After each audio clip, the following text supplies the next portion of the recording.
What's going on, everybody? This is KJ, and I'm here to give you a draft recap. So, before I kind of get into the draft recap, this is for a league called the LET, or League of Extraordinary Trainers. So, this is a Wi-Fi league, and I'll throw the rules up, or the relevant rules up on the screen right now. But it's a Wi-Fi league, and those of you that have been watching my content know that I have been having a ton of fun in UGL, which is the Wi-Fi league that Polo, Rick, and I run.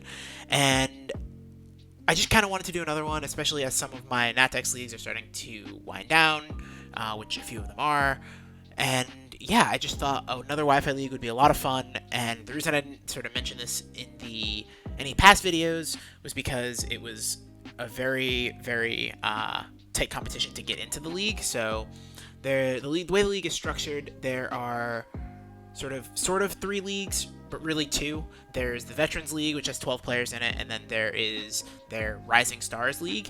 And the Rising Stars League has 2 conferences within it, the Single Strike and Rapid Strike Conference. And so I was accepted and was placed in the Rapid Strike Conference. That is relevant in the sense that I will be playing coaches from the Rapid Strike Conference during my 8-game regular season. However, the top 8 teams make playoffs and in each conference, and then a conference mashup for playoffs. So, like, I'm not entirely sure how they do the seeding and everything, but there's going to be 16 teams. There's going to be 8 from the Rising Strike Conference. There's going to be, or Rapid Strike Conference, sorry. And then there's going to be 8 from the Single Strike Conference.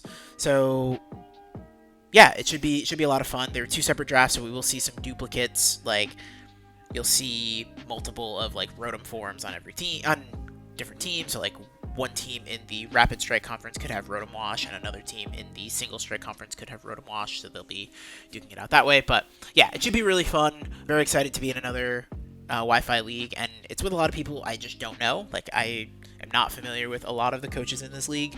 So yeah, I'm going to have a lot of fun with this. It's going to be sort of fresh life in terms of my draft experience. So yeah, I'm really excited, and I just want to kind of continue to do YouTube and all this good stuff. So that all being said, again, we were drafting with a certain number of points. So it's sort of a hybrid draft where you get a total of 1,020 points to draft 11 Mons, but you have to get a Mon from A, B, C, D, E, and F tier, and the F tier was actually the like NFE tier.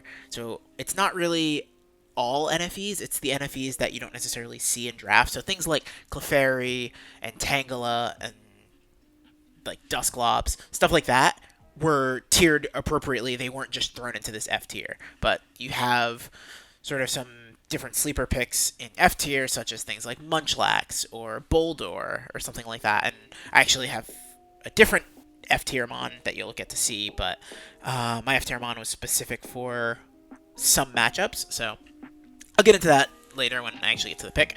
But yeah, so really excited for this, and I think it's gonna be a lot of fun. But enough there.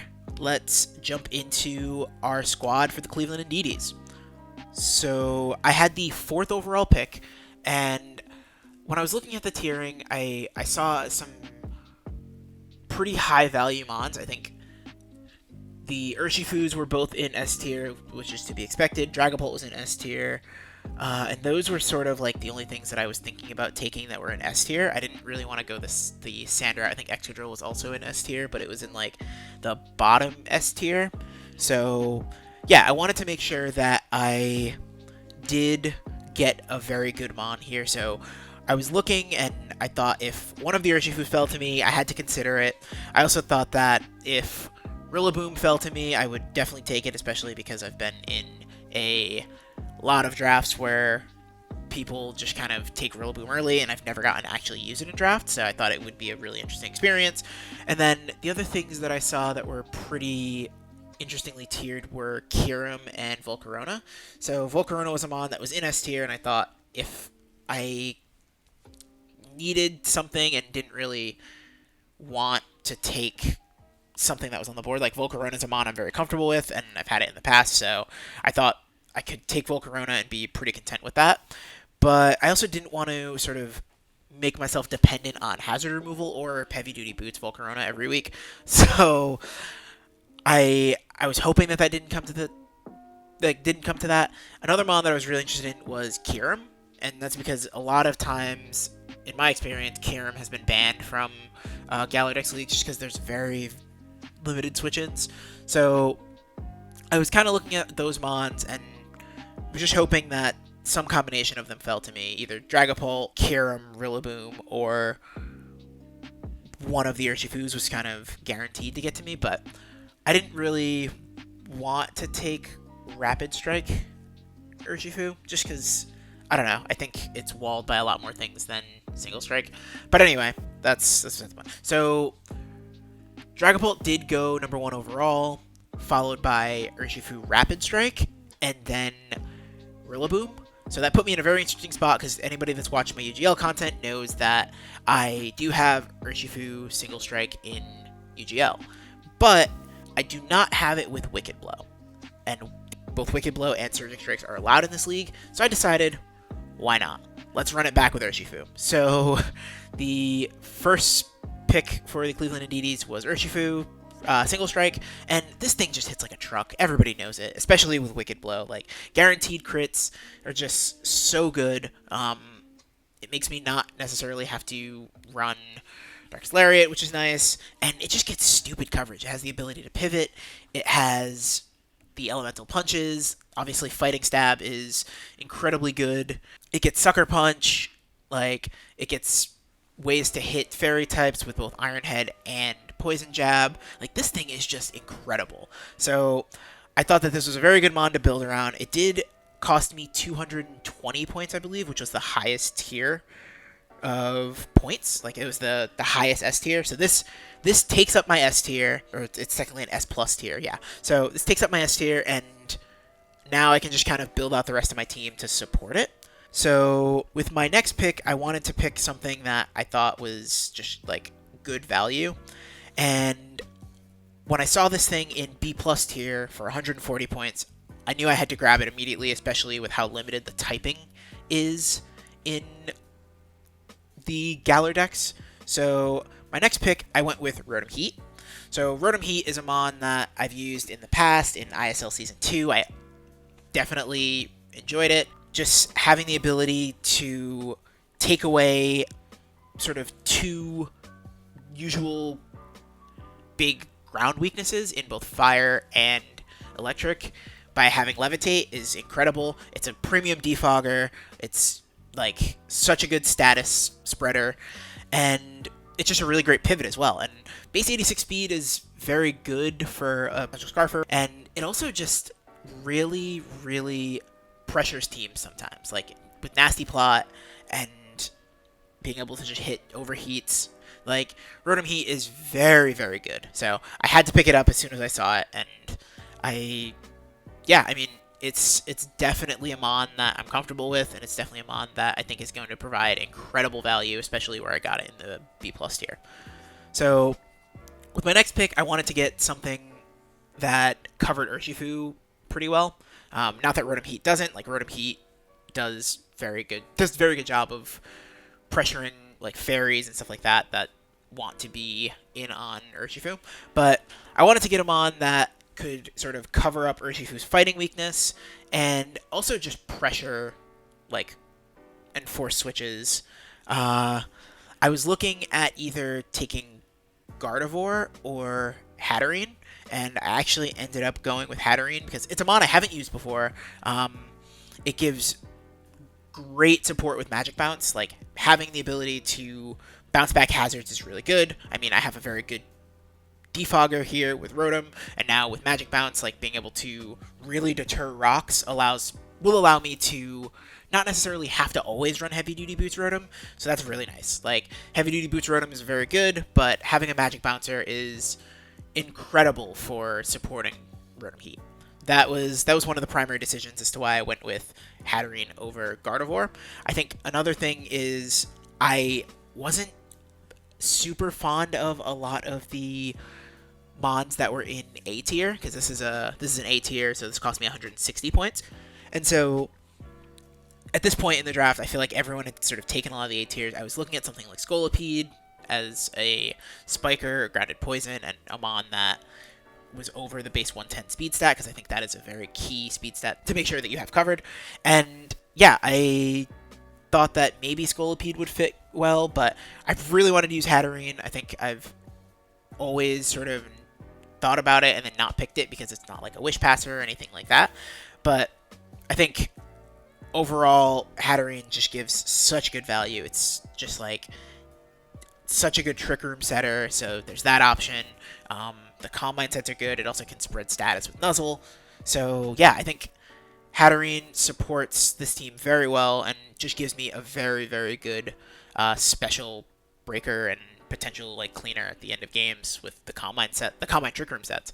And it also is a 4x fighting resist, which is something that Urshifu is very, very grateful for. Being able to switch Hattering on things that Urshifu doesn't necessarily want to take is very good. And it's interesting because Hattering's bulk, as you can see, like 95 defense and 103 special defense is just really, really good.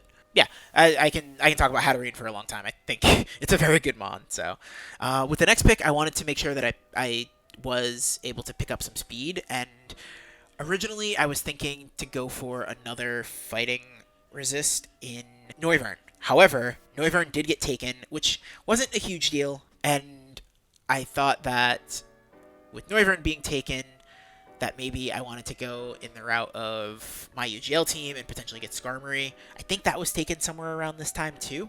So I decided I would actually lock in and get speed, and so I went with Inteleon. So Inteleon's really cool, base 120 speed stat. It's faster than a lot of the metagame. It does have the flexibility to run physically, but it's mostly going to be specially run. It has the ability to pivot with U-turn, so that's really good. And it does get its signature move, Snipe Shot, I think it's called. So that's pretty cool. And just having the sniper ability and being able to potentially run crit sets is really, really nice. And this thing just doesn't necessarily mesh well with things like Urshifu. Like, it's not necessarily doing anything for the first three mons, other than giving a really, really important speed stat. And I think that's really nice. So I did want to take it, and it's a mon that I've sort of had on my radar in draft for a while. I do think that it's a good mon. I think it was valued at, I believe, 80 points. Yeah, so it was a C tier. It was 80 points. So I thought that value for the speed was just too good to pass up. So with my next pick, I wanted to make sure that I got a good steel type. And with the sort of big four of steel types going, with Skarmory, Corviknight, Scizor, and Ferrothorn being sort of gone, I thought that I kind of wanted to take a lower tier steel type. And my original thought was consider taking something like Bronzong, which I think was C tier, but I didn't really want to double up on the ghost weaknesses, especially because one of the mons that I had 100% planned on taking has a ghost weakness, so I didn't want to have 3 ghost weaknesses and then not really be able to play around ghost types too much, especially with things like Dragapult running around and things like Gengar running around. They're just super scary. So I definitely wanted to make sure that I had that covered, but I was looking and I was just like, what steel types are there? And so I ended up finding this in E tier, and I was really surprised that it was in E tier because I think it's a really good mon, and I think it could have been D tier, but I ended up picking up Steelix. And so Steelix is really cool because it has 3 pretty good abilities. Like, Rockhead is good. You have Sturdy, which is very good to basically guarantee that you'll be able to get a hit off, or guarantee you'll be able to set rocks or something like that.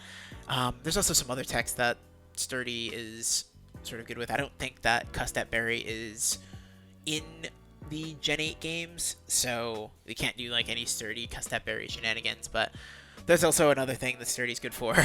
And it also gets Sheer Force, which I haven't dove too far into its move pool, but Sheer Force is just such a good ability. I know it gets like the Fang moves, like Ice Fang, Thunder Fang, Fire Fang, so, or at least I think it gets Ice Fang. But anyway, those moves are Sheer Force boosted, and it definitely gets other moves that are Sheer Force boosted, so I might be running Sheer Force. But what Steelix does here is gives us a very good physically defensive wall.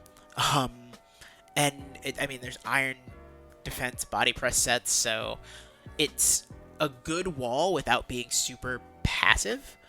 And one other thing is, with that 30 base speed stat, now we have sort of a Trick Room core with Hattering and the Steelix, especially when thinking about it, like, they're going to be potentially switching into things that each other doesn't want to take, with them being my Fairy and Steel types.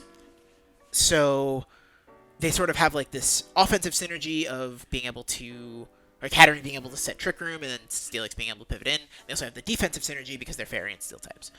So yeah, I really liked the Steelix pick, and I thought that it was a mon that was highly undervalued, and so I wanted to make sure that I got it early, so that way I was able to sort of be in a good spot for my Steel type, because anybody that knows me knows that I typically am bad at drafting Steel types. I always wait, and then I end up with some really bad low-tier Steel type, or I just don't end up taking a Steel type because it's just not worth it. So getting Steelix here for this value I thought was very, very good, and it also gives me a ground type, so I have a ground type here. I don't necessarily love the fact that my ground type is weak to fighting and fire, but it still pressures the things, and it has good enough bulk that it can take any physical move pretty much, and if you invest properly, it can take some of the special moves too, so I'm not super worried about that. So anyway, let me get to the next pick. Don't want to keep it too long. So in the next round, originally I was looking at Rosarito, which I didn't end up getting because that got sniped. And then I was also thinking maybe I'll get Druddigon as my dragon, because I'm very comfortable with Druddigon. It can also glare things. It gives me another mon that can be used in Trick Room, and it gets rocks. And it's a mon that gets rocks that isn't a rock or ground or steel type, which would be really nice because I duplicated I already sort of doubled up with getting my rocker being two of those types. So I wanted that. That also got sniped. Somebody took that not too long after I took Steelix. And so I was kind of struggling here. And so what I ended up thinking was I need to get my dragon here, and I almost took Dragalge as my dragon with grounded poison because I think it synergizes very, very well with Hattering. But I ended up changing my mind, and I was talking to Rick, who was one of the people that I was sort of discussing my team plan as I was going through it for this draft. And shout out to Rick, Tago, Clay, Primal Bubba, Polo, King Rock, all those guys. They were great in sort of giving me feedback on the tier list and sort of helping me find value. So shout out to all of those guys. Oh, Shaded as well. Sorry, did not mean to leave you out, Shaded. You the man. But yeah, so shout out to all of those guys. They were very, very helpful in pointing out value on the tier list. So this mon was something that Rick has used a lot, and he's been ranting and raving about it. I think he's had it in almost every Galar deck he's done, and it's a mon that I've never really gotten to use, so I was interested in it, and it is a dragon type, so I thought that that was solid. And it's also a Levitate mon, and that is Flygon. So Flygon's really cool because it can be run physically or specially. It has access to Scorching Sands now. I think it also gets Scale Shot, which is one of the new dragon type moves that drops defense and raises speed. So yeah, I mean, Flygon's a mon that, again, I've always wanted to use it. It's really cool. It has an amazing shiny form. I have some shiny Flygons in game, so I'm really excited to use those.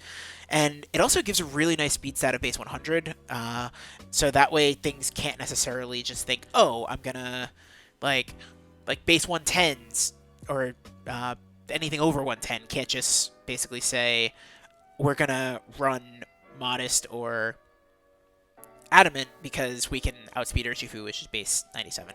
It also gives me the ability to pressure some of the other base 97, 98s. So specifically base 98 being Hydreigon. Like, I don't know if Hydreigon actually got picked up in either of the Rising Stars leagues, but I know Hydreigon was something that I was like, if I can't really outspeed it, then Urshifu's taking big damage from, say, like a Specs or even Scarf or Life Orb, Draco Meteor, and didn't really want to deal with that. So having Flygon to be able to sort of mitigate that and have a speed tier higher is really nice.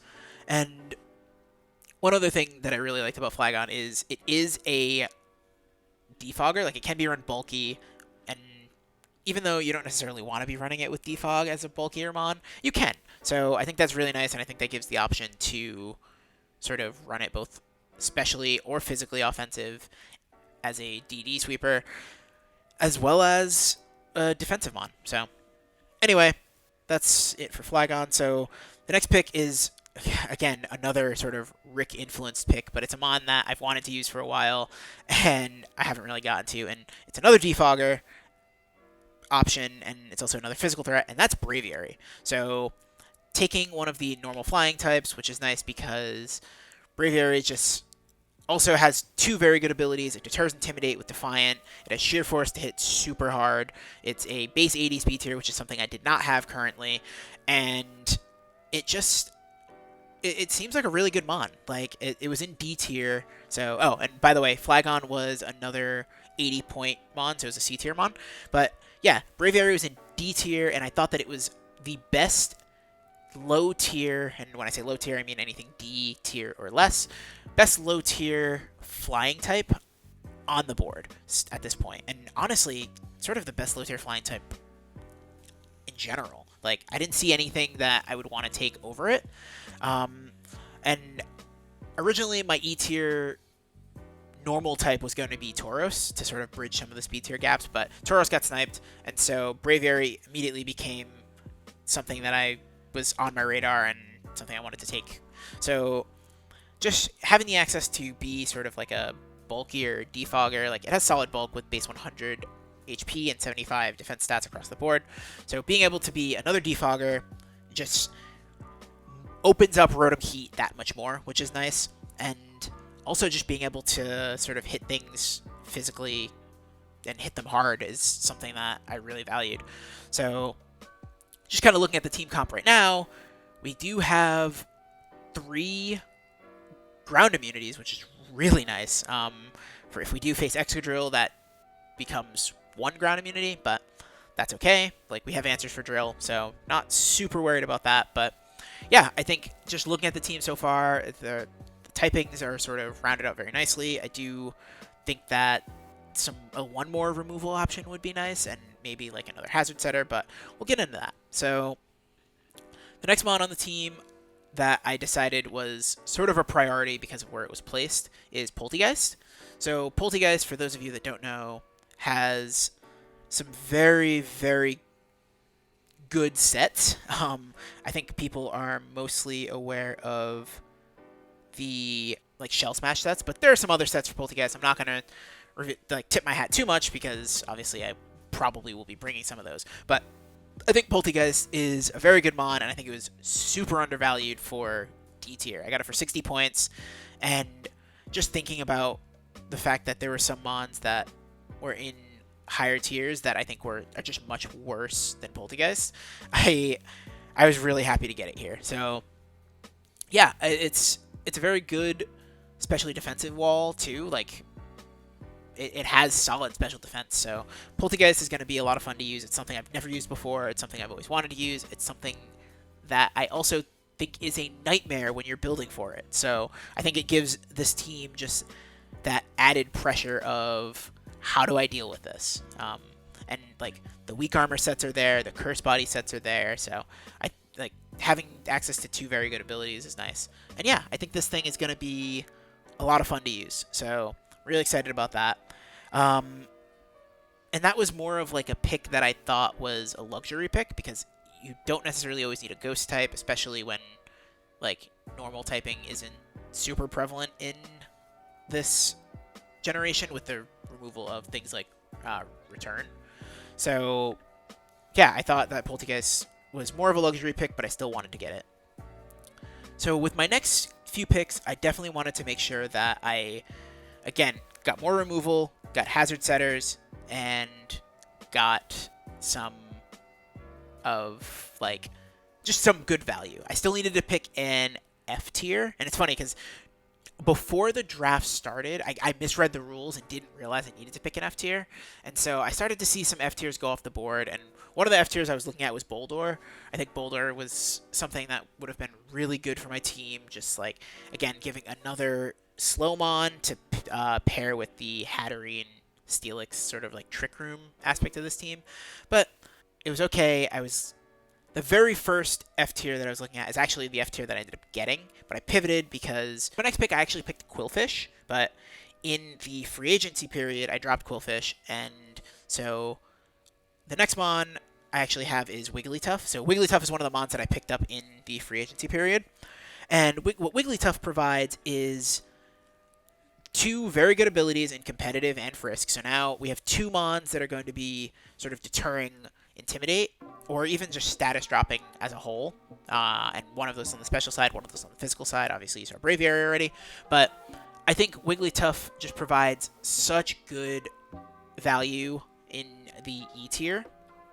So it's 40 points, obviously, and it's so good. It's a Wish Passer, it gets Teleport, it can be used in Trick Room because base 45 speed is pretty slow, and it has just a massive HP stat. And I mean, yes, it doesn't have good defenses, but the fact that it has such a high HP stat kind of allows you to invest more in the defenses. So really excited about that, and I think Wigglytuff, like, it's a Gen 1 normal type, so like it just gets stupid coverage. So yeah, Wigglytuff I'm very excited to use. I had it in one of the very first draft leagues that I did, and I brought it to one game, and it did reasonably well. Like, I brought it to one game with the intention to, like, basically set rocks and kill a mon, and it did that. And so I think Wigglytuff is going to be a mon that I really enjoy using, and there's nothing wrong with going double fairy, in my opinion. Like, double fairy and double normal isn't bad, especially when the two fairies sort of are nicely covering each other. Like, because of the normal typing, Wigglytuff doesn't love the fighting type attacks, and Hattering can switch into those without a problem. Obviously, again, they both share weaknesses like poison, but I think that Hattering being able to be covered by Wigglytuff from the Shadow Balls and other ghost type moves, and then the Wigglytuff being covered on the fighting moves is just super great. So Wigglytuff is definitely something that I'm really excited to use again. But yeah, so I had, again, taken Qwilfish, and that was going to be my T-Spiker. It was also going to be, like, my dedicated Vish answer. But that ended up kind of falling through, and I can't remember. I was definitely sniped of something on my original plan. Like, I'd gotten Qwilfish, and I pivoted because I was sniped of something. I can't remember exactly what it was. But anyway, so what I ended up doing was, in the next round, I decided, okay, I'm going to get a Rapid Spinner. I'm also going to get my F tier here. And this particular F tier is also a very good Dracovish counter. So with my next pick, I picked up Wartortle. So Wartortle is a mon that I saw, and I thought that it was solid value because, again, it's a Rapid Spinner. It gets some interesting coverage because it's a Gen 1 mon. Again, like, the things that they did in Gen 1, and then in the remake, the Gen 1 remakes, Leaf Green, Fire Red, they gave things some really interesting coverage, and then they did it again in the Let's Go games. So, like, with all three of the sort of forms of the Kanto region, they gave Kanto mons really broken things. So the fact that we have the Wartortle here is solid. And looking at its stats, like, base 80 defenses across the board, base 59 HP isn't great, but those base 80 defenses with an Eviolite become really hard to break. And this thing honestly just functions as a dedicated Dracovish counter. Like, this thing can 1v1 Dracovish. And so I really wanted to get a Fish counter because, as you can kind of see, my team didn't love Dracovish. And with Quillfish, I did sort of have a Dracovish counter, but I really thought that I could switch things up in the free agency, and then I'd be fine. So at this point in the draft, like I said, I had 100 points left over to take another Mon. I had all the tiers covered, and I really thought that with Quillfish Wartortle with dropping Quillfish and being able to pick up something like Vileplume, I would have both a Grass type and a Grounded Poison, which I would lose auto T-Spikes, but that's okay. So I ended up drafting Ribombee, and I actually thought maybe I would keep Ribombee if things like really broke down, because it is a nice speed stat, and giving webs to this team seemed like a pretty solid idea. But I didn't necessarily want that. I basically took what I thought was the best fit for the team at the time, especially with the team with like the triple water. But yeah, I did decide that I was going to get rid of Ribombee if anything better sort of opened up. And what ended up opening up was Roserade, which was great. Roserade was a mon that was on my plan from the beginning, and I got sniped of it, and I was really upset because Rosarade's a mon now that I've tried to pick up in, I think, 3 different leagues, and it's been sniped from me all 3 times. So the fact that Roserade was dropped, it ended up getting dropped for Venusaur. So the person that had Roserade dropped it for Venusaur, and it's a good thing because Vileplume was picked up almost immediately. So that would have been a little unfortunate, but Roserade's a really good mon. It completes the Firewater Grass Core, gives me a Grounded Poison, it gives me T-Spikes, it gives me Spikes, and it also gives me a base 90, which I don't have at this point. And the fact that I have Roserade at base 90 means that it can be a Scarfer, and sort of helps with just kind of the general, again, toxic spikes and all of that stuff for other teams. Like having that Grounded Poison in draft is really, really important. Last time I didn't have a Grounded Poison, I did lose a game to toxic spikes. So yeah, I will never not value the Grounded Poison again.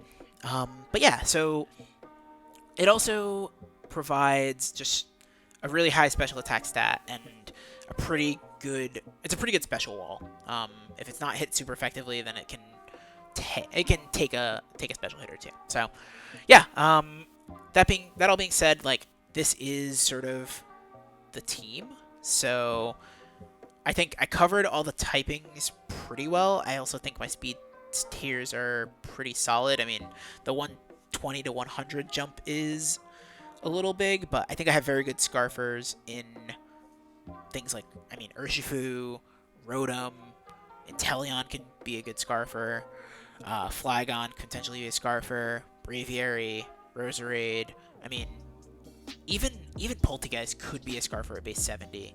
I have solid bulk, just naturally. Like, I think this sort of team fits my bulky offensive play style to that.